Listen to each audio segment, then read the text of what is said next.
Mesdames, Messieurs, peuple congolais, est-ce que vivre les pieds dans l'eau ou chier dans l'eau serait-il dégradant pour l'individu? Eh bien oui, à l'échelle congolaise.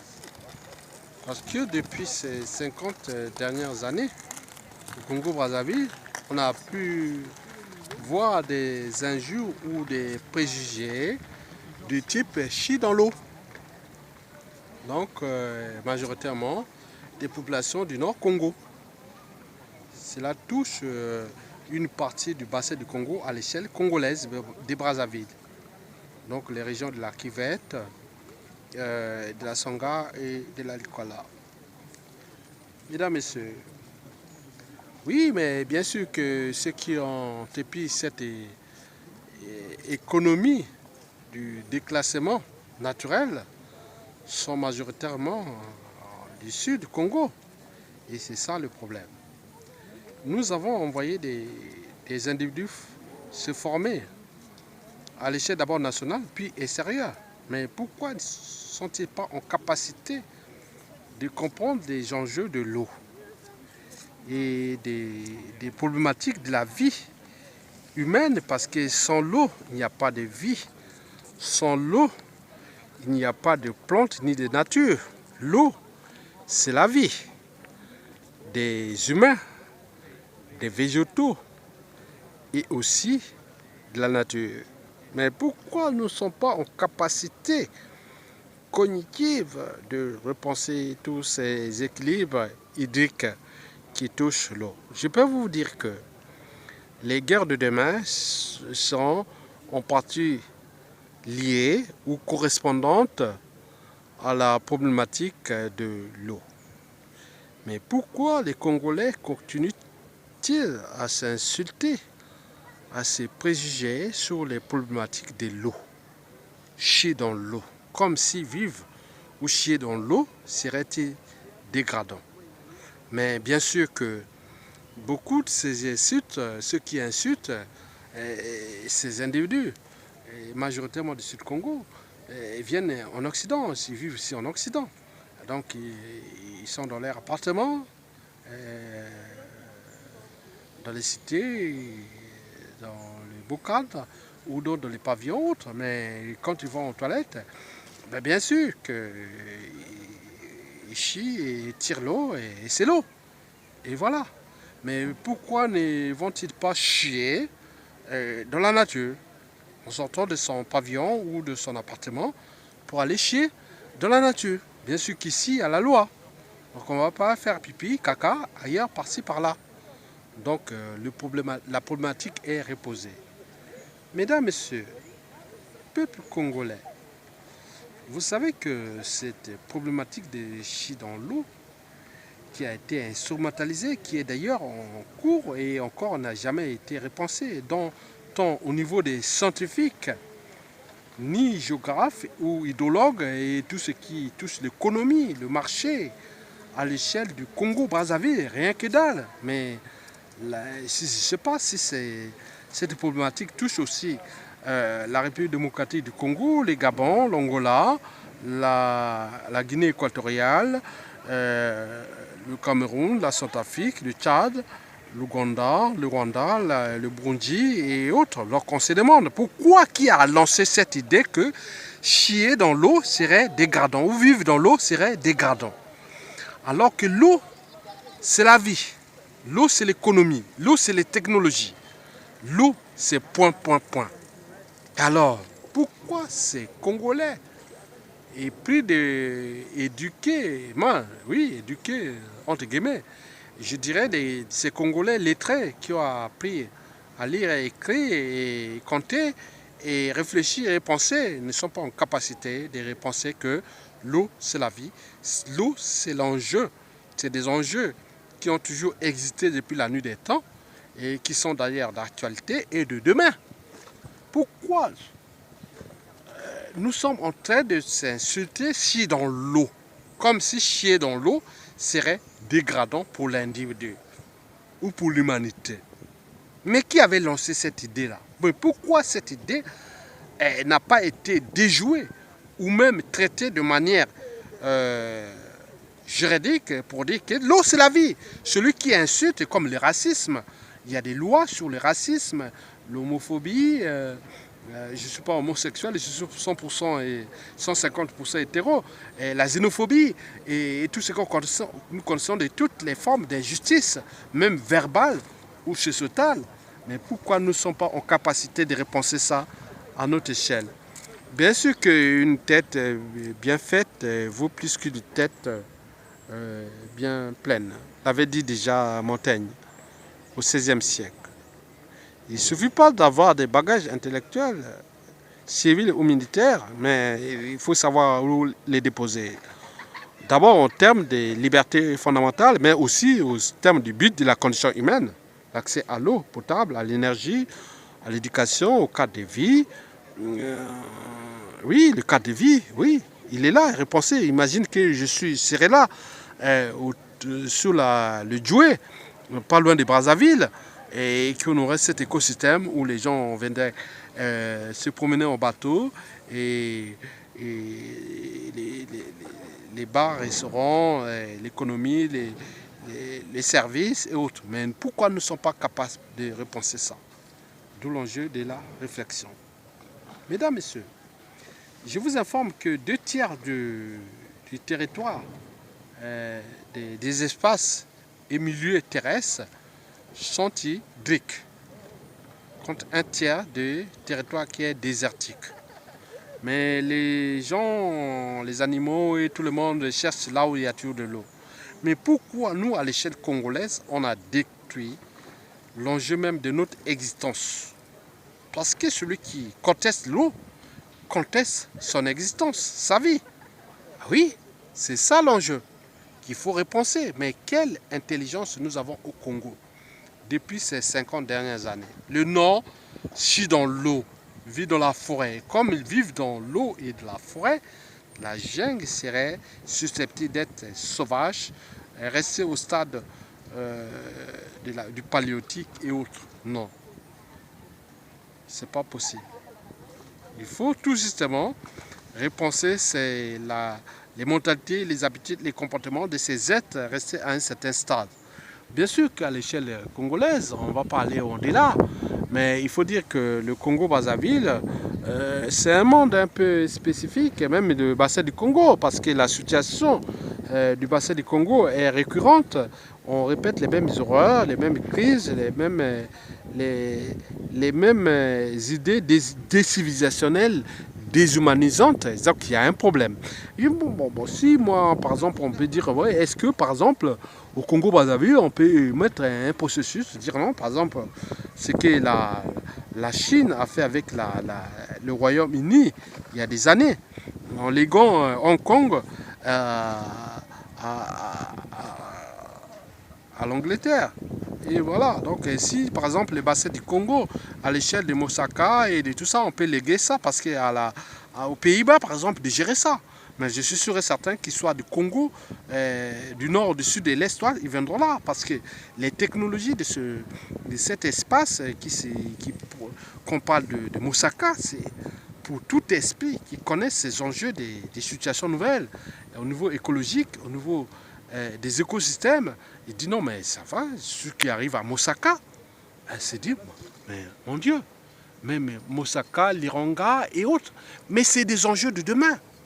On peut créer des situations d'économie, des technologies nouvelles en tenant compte des problématiques de l'eau. Bien sûr que les Pays-Bas et aussi Venise, et nous ne parlons pas de tout ce que nous connaissons du Canada, États-Unis, en Louisiane, en passant par l'Amérique centrale et l'Amérique du Sud, du Brésil, d'Argentine et tout ce qu'on connaît autour de l'eau. L'eau, c'est la vie. Celui qui détruit l'eau, qui insulte l'eau, détruit sa propre existence.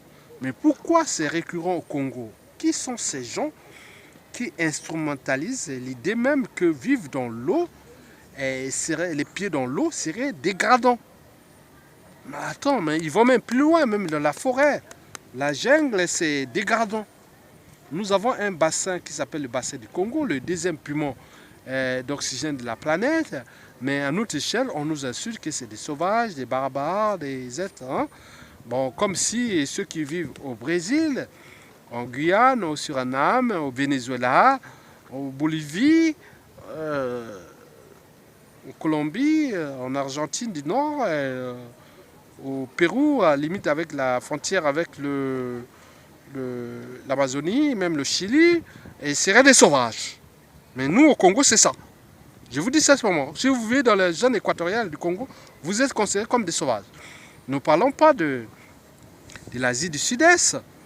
Et sachant que tous les territoires européens sont constitués de forêts, nous ne pillons pas l'eau. Et tout ce que j'ai précité. Donc, il y a un problème. Vous savez que pour penser ou repenser un monde nouvel, comme un nouveau monde, ou l'enjeu des sociétés nouvelles, c'est des idées. Parce que c'est les idées qui mènent le monde. Par conséquent, pour réformer l'individu, il faut tout simplement repenser aux problématiques des idées, de la pensée, des enjeux majeurs qui touchent aujourd'hui les problématiques existentielles universelles. La problématique l'eau. Il n'y a pas d'eau sans vie. Et voilà. Donc tous les satellites qui ont été envoyés dans l'univers cherchent là où se trouve l'eau.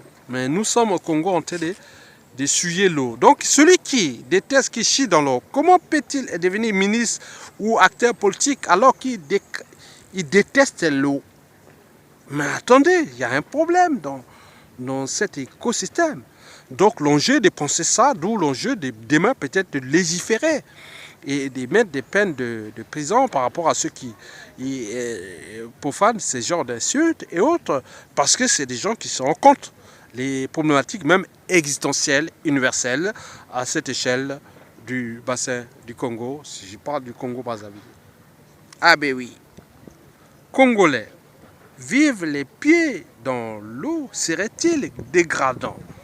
Alors qu'ici, ils ont construit des canaux, des économies, des technologies autour de l'eau. Ne parlons pas tout ce que nous pouvons voir quand vous arrivez en Occident, qu'il soit européen ou américain ou dans d'autres mondes, que ce soit en Asie, en Australie, et tout est lié autour de l'eau. L'eau, c'est la vie. Oui, le corps humain est constitué en partie de l'eau. On vit avec l'eau, et voilà, mais nous, on insulte là-bas. Donc, choqué pour dire que ceux qui viennent parler aujourd'hui de l'eau, et que l'eau c'est dégradant, chie dans l'eau, si vous entendez au Congo, je vous demande seulement d'aller au Congo-Brazzaville par exemple, faites vous-même individuellement, dire ah tiens les nordistes chient dans l'eau. Et vous allez voir ça et venez réagir sur cet article et vous aurez compris. Faites votre jeu de rôle, allez demander tous ceux qui disent ah oui mais vous savez qu'au Congo on dit chie dans l'eau c'est dégradant. Et à ce moment-là vous pouvez venir dans cet article et réagir et dire ah oui ça y est c'est trouvé. Et quelle humanité construit-il ces intelligences soi-disant africaines, congolaises, des docteurs en chimie, en biologie, en sciences naturelles, en anthropologie, en droit et en économie sociale, environnement et tout ça. Donc c'est que dalle. Donc ils ne sont pas capables de réfléchir les enjeux de leur écosystème. Pour moi, je sais bien que l'eau c'est la vie. L'eau c'est le tourisme. L'eau c'est les technologies. L'eau c'est la manière de notre existence parce qu'il n'y a nulle planète que nous connaissons qui a cette densité hydrique sur les 75 milliards d'années-lumière d'espace qui couvre la planète ou l'univers. Donc l'eau c'est la vie. Donc il faut protéger l'eau. Il faut trouver même des cadres de la qualité de l'eau pour que nous puissions ensemble la repenser. Parce que plus l'eau est pure, plus nous pouvons mettre moins de produits pour la traiter, simplement dans le cadre des nuisances visuelles, mais aussi dans le cadre de la consommer. Donc d'où l'enjeu de ces écosystèmes-là. Je me rends compte que j'avais fait un bon choix. quand j'ai eu ma licence en la faculté des sciences de Brazzaville, puis enseigné au lycée Chaminade, lycée d'Arbre Rouge à l'époque, et après je suis rentré en France en faisant les études de sciences naturelles, et puis des sciences et techniques environnement, deux maîtrises de sciences naturelles et d'environnement, et puis ingénieur en environnement. Et je comprends ça, que j'étais au bon moment. Ça veut dire que la connaissance libère. Donc je comprends que ceux qui viennent faire là, mais ce n'est que rien. Venez consommer l'humanité, restez dans vos HLM et tout ça, mais vous n'avez rien compris des enjeux de civilisation nouvelle. Donc l'enjeu n'est pas de chuter, que nous, être nordiste, c'est chier dans l'eau, vivre dans la jungle, c'est ceci, d'où l'enjeu de les rééduquer. Parce que l'enjeu est là, parce que l'inégalité entre coûts sociaux, culture, société et civilisation n'est pas fondée sur la nature.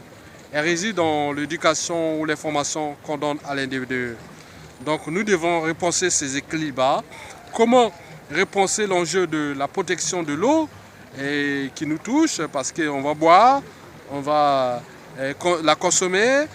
L'eau aussi est dans tout ce qui sort de nos consommations urbaines. Il faut l'enjeu de la retraiter, des stations d'épuration, des cycles de vie de l'eau. Donc il faut retracer ça, mettre dans le cadre que j'avais déjà pensé dans ma thèse que j'avais fait sur les problématiques de l'eau et tout cela. Donc je vous dis simplement que l'eau c'est la vie, l'eau c'est le tourisme. Donc celui qui ne comprend pas que l'eau est au centre des enjeux du tourisme et des valeurs ajoutées économiques, sociétales, nouvelles, vous l'aurez perdu. L'eau c'est la vie. Et voilà. Donc celui qui n'a pas compris les enjeux des civilisations nouvelles, en tenant compte de la valeur de l'eau, et voilà. Ça se passe ici en région parisienne, et cela est possible, est déjà augmenté à Venise, aux Pays-Bas, et partout. Et oui, les Congolais, on peut les interdire. Ceux qui disent que l'eau, c'est dégradant, n'allez plus en Europe, ailleurs, partout dans le monde. Restez dans votre cadre, parce que l'eau, c'est dégradant. Restez dans votre état d'esprit. Donc nous devons repenser ces équilibres-là.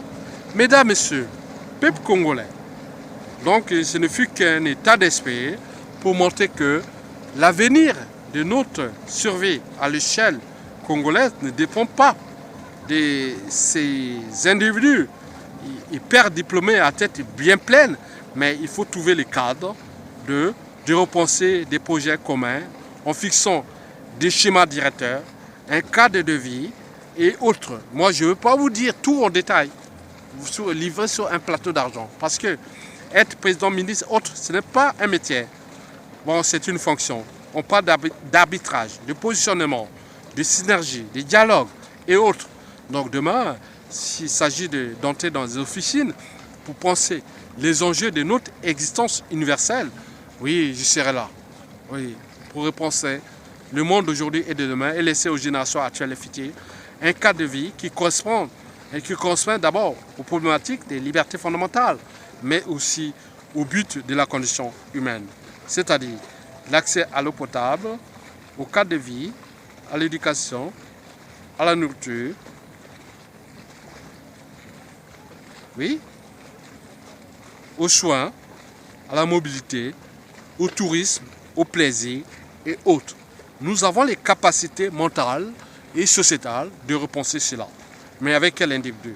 Nous devons importer d'autres intelligences pour repenser ces cadres-là, pour que nous puissions ensemble repenser ensemble les enjeux d'existence universelle. Et nous pouvons alors léguer aux générations actuelles et futures ce cadre de vie que d'autres ont pensé, ils vont continuer à repenser, à façonner partout dans le monde. Donc le monde d'aujourd'hui n'appartient plus à ces amalgames, à ces gens d'un autre monde. Il appartient à l'éducation, à notre façon de penser et de repenser, structurer et organiser et manager en permanence la complexité de nos écosystèmes sociétaux sur différentes échelles. C'est-à-dire à l'échelle individuelle, locale, urbaine, régionale, nationale, continentale et planétaire. Mesdames et sœurs, je vous remercie.